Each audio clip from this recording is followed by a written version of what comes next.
भजनलाल सरकार के नेतृत्व में राजस्थान में कृषि क्षेत्र का सुनहरा दौर।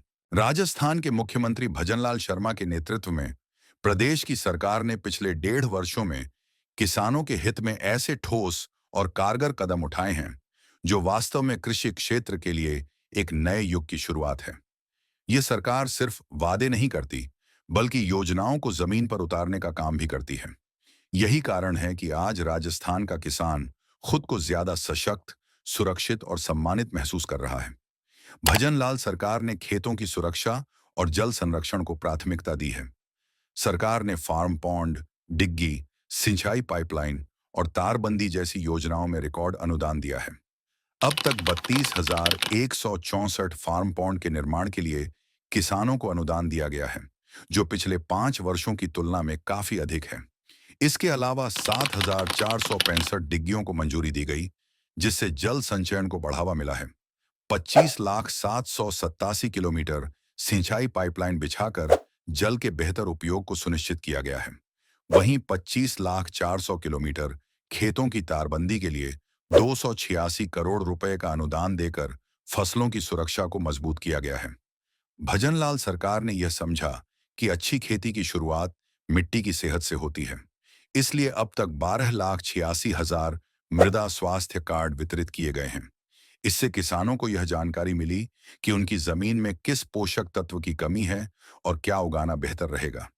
ऐसे में 37,911 वर्मी कंपोस्ट यूनिट स्थापित करके सरकार ने जैविक खेती को बढ़ावा दिया है।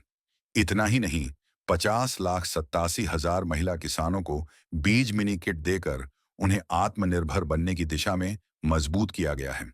वहीं किसानों को अब महंगे डीजल पंपों पर निर्भर नहीं रहना पड़ता।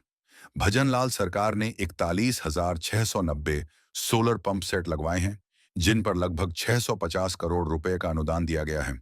इससे किसानों को सस्ती और स्थायी ऊर्जा का लाभ मिल रहा है। ड्रिप और मिनी स्प्रिंकलर जैसी आधुनिक सिंचाई तकनीकों के माध्यम से किसानों की सिंचाई लागत घटी है और उत्पादन में जबरदस्त बढ़ोतरी हुई है। राजस्थान सरकार ने संरक्षित खेती को भी बढ़ावा दिया है। Green house, shade net house, mulching और प्याज भंडारण गृहों की स्थापना से किसानों को अपनी उपज की बेहतर कीमत मिलने लगी है और फसल की बर्बादी भी कम हुई है। सरकार ने किसानों की आय को बढ़ाने के लिए संतरा, अमरूद, आंवला, नींबू और किन्नू जैसे फलों के बगीचों की स्थापना को प्रोत्साहित किया है। साथ ही बैल से खेती करने वाले किसानों को 30,000 रुपए सालाना और गोवर्धन योजना के तहत जैविक खाद उत्पादन के लिए 10,000 रुपए का अनुदान दिया जा रहा है। भजनलाल सरकार केवल आर्थिक सहायता तक सीमित नहीं है। किसानों को ई नाम पोर्टल के माध्यम से फसल बेचने की सुविधा, कृषि यंत्रों पर सब्सिडी, मृदा परीक्षण और कृषि विश्वविद्यालयों से प्रशिक्षण जैसी सेवाएं भी मिल रही हैं। सीएम भजनलाल शर्मा के नेतृत्व में राजस्थान सरकार ने यह साबित कर दिया है कि अगर नीयत साफ हो और नीति स्पष्ट, तो बदलाव लाना कोई मुश्किल काम नहीं है। 1.5 साल के भीतर जो काम हुए हैं, वे न सिर्फ कागजों पर हैं, बल्कि गांव ढाणी और खेत खलिहान तक साफ दिखाई दे रहे हैं।